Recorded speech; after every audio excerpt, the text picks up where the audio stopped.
દરેક વિદ્યાર્થી મિત્રોનું યુનિક એકેડમીમાં ફરીવાર હાર્દિક સ્વાગત છે. આજે આપણે ફરી એકવાર રિઝનિંગનો ટોપિક સંભાવના, અને સંભાવના પણ કેવા ટાઈપના સંભાવનાના ક્વેશ્ચન, તો કેલેન્ડરના રિલેટેડ સંભાવનાનો ક્વેશ્ચન જે પૂછાય છે. બરાબર, દરેક એક્ઝામમાં હોય છે.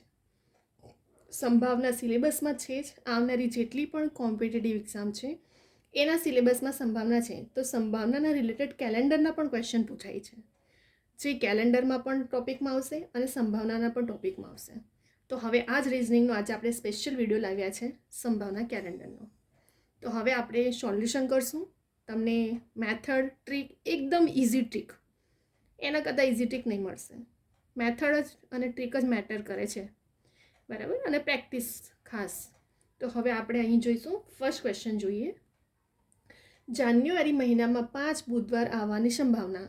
ઓલ સ્ટુડન્ટે આપી હશે એક્ઝામ, એમને ખબર હશે. ન્યૂ સ્ટુડન્ટ પેપર જોજો. લાસ્ટ યરમાં સંભાવનાના આવા ક્વેશ્ચનો પૂછાયા છે, ઘડીએ પૂછાયા છે. તો અહીં આપણને શું કીધું કે જાન્યુઆરી મહિનામાં 5 બુધવાર આવવાની સંભાવના શોધવાનું છે. જાન્યુઆરીમાં દિવસ કેટલા? 31. અઠવાડિયાના 7 દિવસ હોય છે, તો 31 ભાગ્યા 7 કરવાનું. 7 ચોક 28. 31માંથી 28 જાય તો કેટલા રહેશે શેષ? 3 રહ્યા. મળી ગયો આન્સર. 3/7 અઠવાડિયાના દિવસ. મળી ગયો આન્સર તાત્કાલિક. છે આમાં કંઈ એક્સ્ટ્રા કશું નથી. મેટર શું કરે છે? મેથડ અને ટ્રીક. ફરી એકવાર આપણને જે મહિનો કીધો હોય ને એના દિવસ યાદ રાખવાના. જાન્યુઆરીમાં કેટલા દિવસ હોય છે? ટોટલ 31 દિવસ હોય છે. તો જાન્યુઆરીના 31 દિવસ અને 7 દિવસ અઠવાડિયાના 7 વડે ભાગવાનું. તો 7 ચોક 28. 31માંથી 28 જાય તો 3 રહ્યા.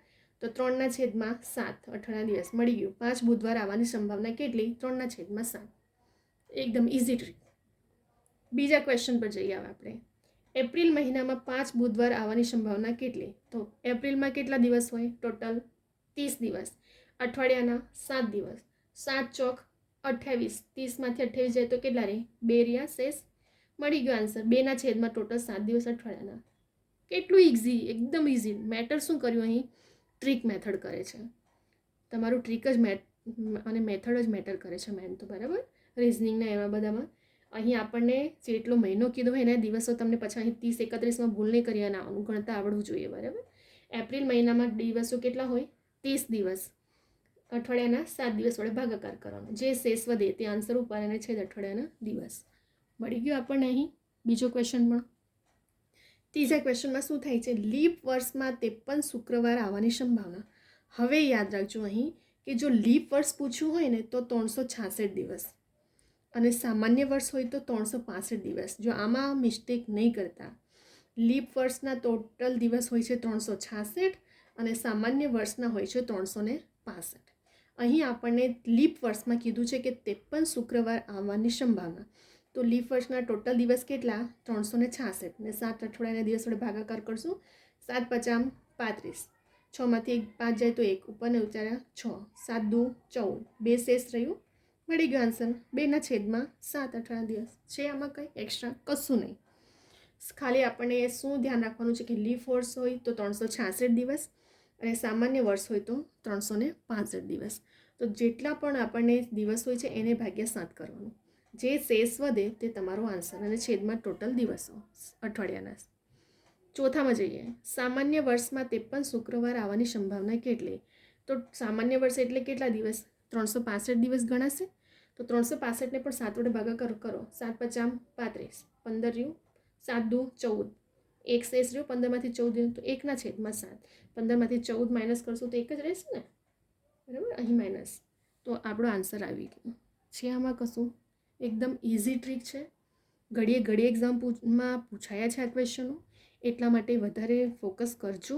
એકદમ ઇઝી ટ્રીકમાં કેવી રીતે માર્ક્સને કવર કરવાનું હોય છે. તો તમારી આ ટ્રીક જ મેન તો મેટર કરે છે એક્ઝામના ટાઈમે, કે ત્યાં આટલો બધો સમય નથી હોતો આપણને કે આપણે બધું એક ડીપમાં બધું ગણવા બેસીએ.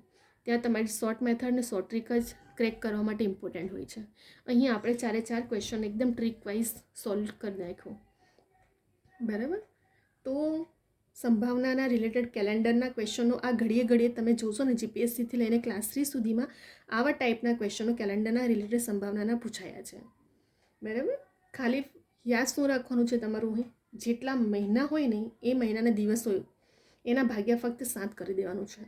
જો લીપ વર્ષનું કીધું હોય તો ટોટલ તમારા દિવસો કેટલા આવે? 366. આ યાદ રાખજો.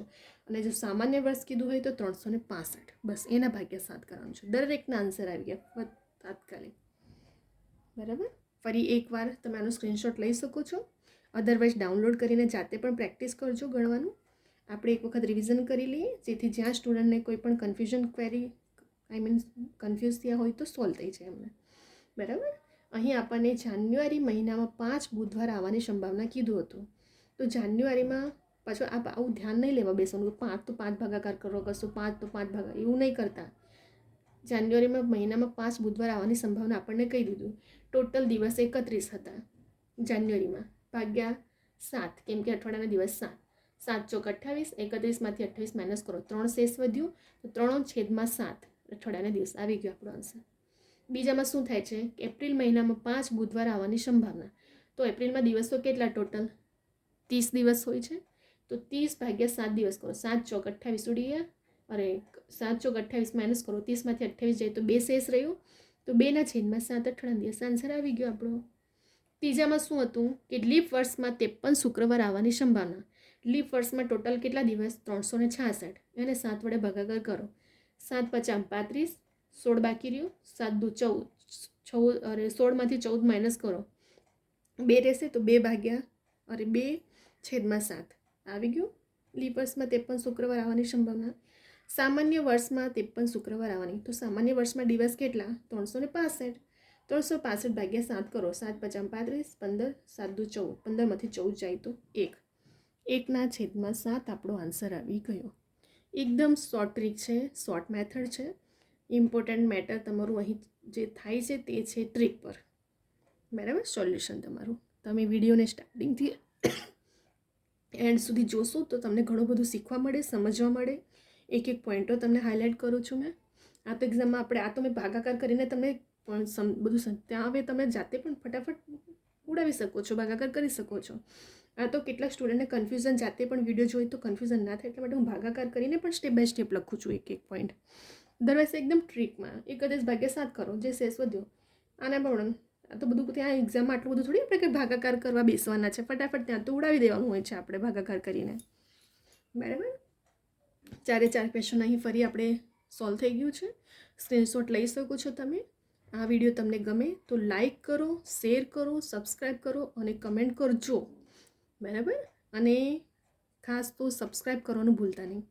અને નોટિફિકેશન માટે બેલ આઇકોન ઓન રાખો, જેથી મારા રેકોર્ડેડ લેક્ચર જે ડેલી અપડેટ થાય છે તે તમને ઇન્ફોર્મેશન ડેલી અપડેટની મળતી રહે. અને જેટલી પણ લેટેસ્ટ એક્ઝામની ઇન્ફોર્મેશન અપડેટ કરવામાં આવે છે એ પણ ઇન્ફોર્મેશનો તમને તાત્કાલિક મળે. બરાબર. અને કવિતા યુનિક એકેડમી મારી ઇન્સ્ટાગ્રામની આઈડી છે, જેના પર તમને કોઈ પણ ક્વેરી ક્વેશ્ચન હોય તો મને પૂછી શકો છો. તમને એક્ઝામ રિલેટેડ કોઈ પણ ક્વેરી હોય તો એ તમને સોલ્યુશન મળશે. બરાબર. અને ખાસ કરીને લાઈક કરવાનું ભૂલતા નહીં, કમેન્ટ કરો, તમારા બધા સ્ટુડન્ટ તમારા બધા ફ્રેન્ડને પણ શેર કરો, જેથી કરીને દરેક સ્ટુડન્ટ સુધી આ વિડીયો પહોંચે. બરાબર. તમે જેટલું તમારા ફ્રેન્ડને પણ શેર કરશો એમને સુધી પહોંચશે, એ લોકો પણ શીખશે. દરેક સ્ટુડન્ટ કોચિંગ નથી અવોઇડ કરતા, તો જે જાતે પ્રિપરેશન કરે છે એમના માટે પણ બહુ હેલ્પફુલ થશે. બરાબર. આવનારી જેટલી પણ લેટેસ્ટ એક્ઝામ છે એમાં સંભાવના જેમના પણ સિલેબસમાં છે, દરેક એક્ઝામમાં હું એવા જ વિડીયો લાવી રહી છું કે જે એક એક્ઝામ નહીં દરેક એક્ઝામમાં હેલ્પફુલ છે. અને એકદમ શોર્ટ ટ્રીક, શોર્ટ મેથડથી મારા દરેક વિડીયો જોજો તમે. દરેક વિડીયોમાં ઓથેન્ટિક બુકના નિયમો, English grammar, Gujarati grammar, short trick, short method બધું તમને એ જ વસ્તુ જોવા મળશે. અને હું એક પોઈન્ટ હાઇલાઇટ કરું છું કે જેથી કરીને પેપર સેટર ક્યાં કન્ફ્યુઝ કરે છે અને ક્યાં સ્ટુડન્ટને ભૂલ થતી હોય છે મેરિટમાં આવવાથી. તો મારા દરેક વિડીયો તમને એક્ઝામ ક્રેક કરવા માટે 1 થી 2 માર્ક્સ દરેક વિડીયોમાં તમારે કવર કરવા માટે બહુ હેલ્પફુલ થશે. તો તમે જોજો, સ્ટાર્ટિંગથી એન્ડ સુધી દરેક વિડીયોને જોજો. અને હાલમાં આપણી એક્ઝામો તો હવે બહુ નજીક છે અને તમને સિલેબસ તો ખબર જ હશે. ઇંગ્લિશ, ગુજરાતી ગ્રામર, બરાબર, રિઝનિંગ દરેકના સિલેબસના એકોર્ડિંગ જ પ્રિપરેશન કરવાની. કોઈ પણ સ્ટુડન્ટ કે ફ્રેન્ડ, મિત્ર, ટીચર ગમે તે રીતે તમે ગોખવા કે મોડે નહીં કરવા બેસવાનું. આ કે સ્ટુડન્ટ તો પેલી બુકો લઈ આવ્યા, બીજા સ્ટુડન્ટ બીજા લઈને આવ્યા, એવું બધું નહીં કરવાનું. સ્માર્ટલી પ્રિપરેશનનો મિનિંગ શું થાય છે? સિલેબસના એકોર્ડિંગ પ્રિપરેશન કરો, સિલેબસની બહાર કશું નથી આવવાનું. તો જો સિલેબસના એકોર્ડિંગ એક પોઈન્ટ આપણે કવર કરશું તો આપણું એકદમ શોર્ટ ટાઈમમાં અને તમે એક્ઝામને સારી રીતે ક્રેક કરી શકો છો. અને મેં હંમેશા કીધું છે, મારા દરેક વિડીયોમાં પણ મેં જણાવ્યું છે કે ક્યારે પણ જ્યારે એક્ઝામ અટેમ્પ્ટ કરવા બેસો તો થોડો ટાઈમ પહેલાં પહોંચો, જેથી કરીને રિલેક્સ રહો.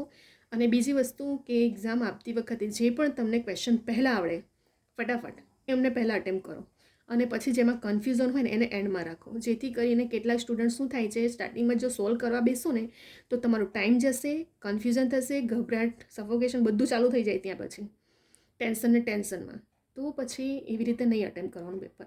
હંમેશા જે સૌથી પહેલાં તમને જેટલા પણ ક્વેશ્ચન આવડતા હોય પેપરને એને અટેમ્પ્ટ કરી નાખો. પેપરનું ટીક કરીને રાખો જેને કન્ફ્યુઝન હોય, પછી એને એન્ડમાં લઈ લો ફટાફટ, જેથી કરીને જો નહીં પણ આવડે તો એ કરીને આવવાનું, કે જેથી કરીને માર્ક્સ તમારું નેગેટિવ ના જાય. અને ગપ્પા તુક્કા મારવાનું નહીં બહુ, કેમ કે તમારા રાઇટ આન્સરમાંથી જ ફાઇનલ આન્સર કી બને છે, ત્યારે ઓથેન્ટિક બુકના નિયમો હોય છે. અને બીજું, તમારા રાઇટમાંથી જ તમારું નેગેટિવ માર્કિંગ થાય છે, તો એ પણ થોડું ધ્યાન રાખવાનું કે ગપ્પા તુક્કા ગમે તે રીતે નહીં મારવાના, તો જેટલા પણ સાચા હશે ને એમાંથી તમારું નેગેટિવ માર્કિંગ થતું હોય છે.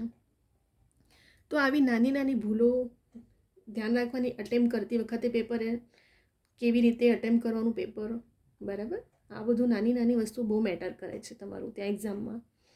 તો અહીં હવે આપણે 4 ક્વેશ્ચન સોલ્વ કરી લીધું છે. નેક્સ્ટ વિડીયોમાં હવે આપણે બીજા બધા પણ ટોપિકો લઈને આવશું, જેથી કરીને તમને એક્ઝામમાં હેલ્પફુલ થાય. મારા વિડીયો તમને ગમે તો લાઇક કરો, અને જે રીતે કીધું કે દરેક સ્ટુડન્ટને પણ શેર કરજો, બરાબર. હવે આપણે નેક્સ્ટ વિડીયોમાં બીજા બધા ટોપિકો સાથે આવશું, બરાબર. હવે આપણે વિડીયો સ્ટોપ કરી રહ્યા છીએ.